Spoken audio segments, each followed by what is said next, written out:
বিজেপির বড় বড় যারা কণ্ঠী, যারা বিরাট বিপ্লবী ছিল, তাদের সাথে যোগাসন করছেন একসাথে বসে তৃণমূলের চোর কাউন্সিলররা। দিলীপ দা খুব রোমাঞ্চকর চরিত্র রাজনীতিতে। গরম গরম ভাষণ দেন, বাইরেটা নারকোলের মতন শক্ত, ভেতরটা ঠিক ততটাই নরম। 26,000 চাকরি যখন চুরি গেছিল কোর্টে যাননি, অভয়াকাণ্ডের জন্য কোর্টে যাননি। উনি কোর্টে গেছেন 11 কোটি টাকা সাধারণ মানুষের টাকা খরচা করেছেন রাজ্যের কোষাগার থেকে সারদা নারদার কেসকে চাপা দেওয়ার জন্য। আমরা কোনো তৃণমূলের চোরদের কংগ্রেসের ঘরে ঢোকাবো না, চিন্তা নেই। কেন আমাদের কাছে ওয়াশিং মেশিন নেই যে ঢুকবে রিন সাবান দিয়ে ওয়াশ হয়ে যাবে। মানুষ তার কে নামাজ পড়বে, কে যোগব্যায়াম করবে, সে নিয়ে তো এত আলোচনার প্রয়োজন। এটাকে আলোচনা নিয়ে আসা হচ্ছে পশ্চিমবঙ্গে। হিন্দু মুসলমান ভাইরা চাকরি পেল কি না, এই চুরির চাকরি বর্তমান রাজ্য সরকার, বিজেপি শাসিত রাজ্য সরকার ফেরত দিল কি না, এগুলো নিয়ে আমরা বেশি করে চর্চা করতে চাই। রেড রোডে নামাজ পড়া হলে তাহলে সেটা সমস্যা, কিন্তু প্রধানমন্ত্রী আসবে বলে রেড রোডে বহুদিন ধরে বন্ধ করে সেখানে আয়োজন করা হচ্ছে, তাহলে কি জনগণের সমস্যা নয়? এই সম্পর্কে কি বলবেন? দেখুন, নামাজ কি যোগ, আমরা যারা হিন্দু আছি আমাদের এলাকায় আমরা দেখেছি বহু যোগব্যায়ামের সংস্থা আছে। প্রত্যেক দিন যোগব্যায়াম হয় শরীরকে ভালো রাখার জন্যে, শরীর চর্চার জন্যে যোগব্যায়াম। নামাজ পড়ে আমাদের মুসলমান ভাইরা, তাদের প্রত্যেক দিনের যেরকম সিস্টেম সেরকম সিস্টেমে, যেরকম ইসলাম ধর্মে আছে। এই জন্য রাস্তা বন্ধ, এর জন্য রাস্তা খোলা, এত তরজাতে যাওয়ারই প্রয়োজন নেই। মানুষ তার কে নামাজ পড়বে, কে যোগব্যায়াম করবে, সে নিয়ে তো এত আলোচনার প্রয়োজন। এটাকে আলোচনা নিয়ে আসা হচ্ছে পশ্চিমবঙ্গে, এটাকে ম্যানুফ্যাকচার করা হচ্ছে আলোচনাটাকে, যাতে বেশি করে মানুষ রুজি হকার উচ্ছেদ এসব ভুলে গিয়ে এগুলোতে মন দেয়। আর রেড রোজের নামাজ তো নতুন নয়, আমরা ছোটোবেলা থেকে দেখে আসছি সেখানে নামাজ পড়া হয়। আবার যোগ অনুষ্ঠান, যোগব্যায়াম পাড়ায় পাড়ায় হয়, এলাকায় এলাকায় হয়, এবং বহু সংখ্যক মানুষ ভিড় করে। আমরাও যখন ছোট ছিলাম আমরাও ওখানে ভিড় করতাম। তো আমরা এগুলো দেখে বড় হয়েছি, মন্দিরে পুজো হয় দেখে বড় হয়েছি, মসজিদে নামাজ হয় দেখে বড় হয়েছি। এখন সব জিনিস আবার পশ্চিমবঙ্গে নতুন করে শিখতে হচ্ছে।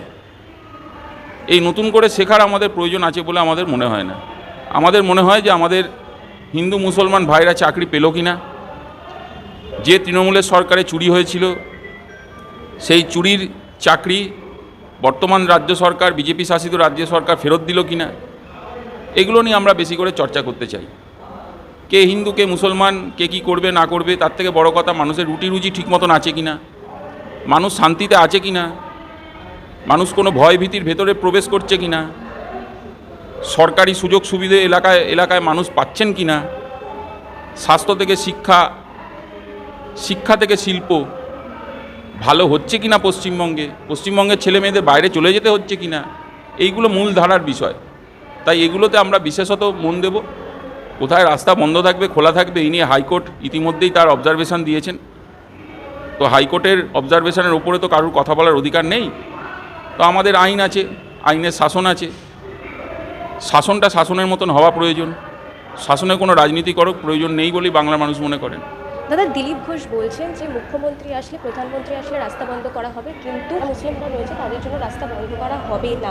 বলেছে যে এরকম যদি নামাজ পড়তে হয় তাহলে পাকিস্তান বা বাংলাদেশে গিয়ে পড়ুক। কি বলবেন? দেখুন, দিলীপ দাকে আমরা চিনি।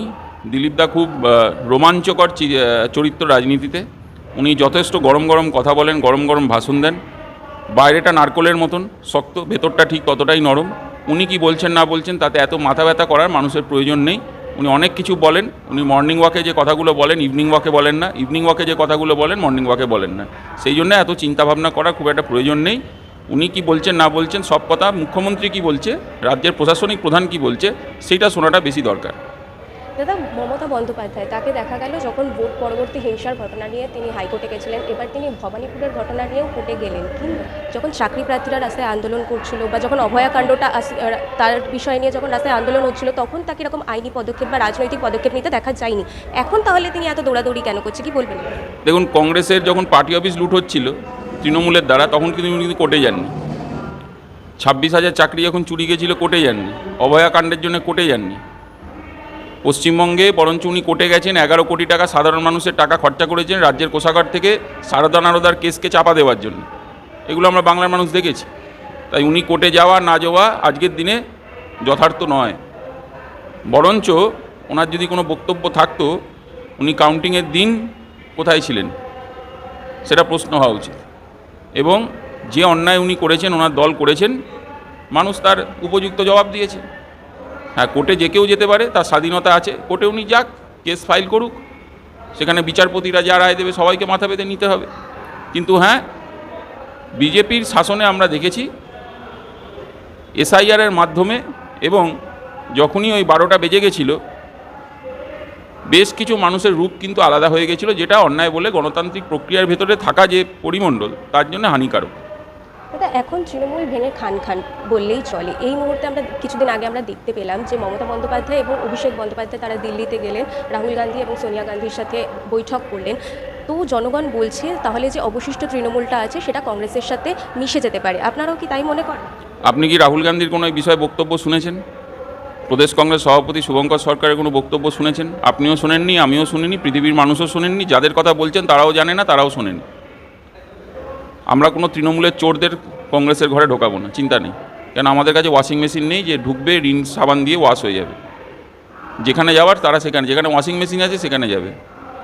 এবং যারা নিষ্ঠাবান কর্মী তারা নিশ্চয়ই আসতে পারেন, তাতে কোনো অসুবিধে নেই।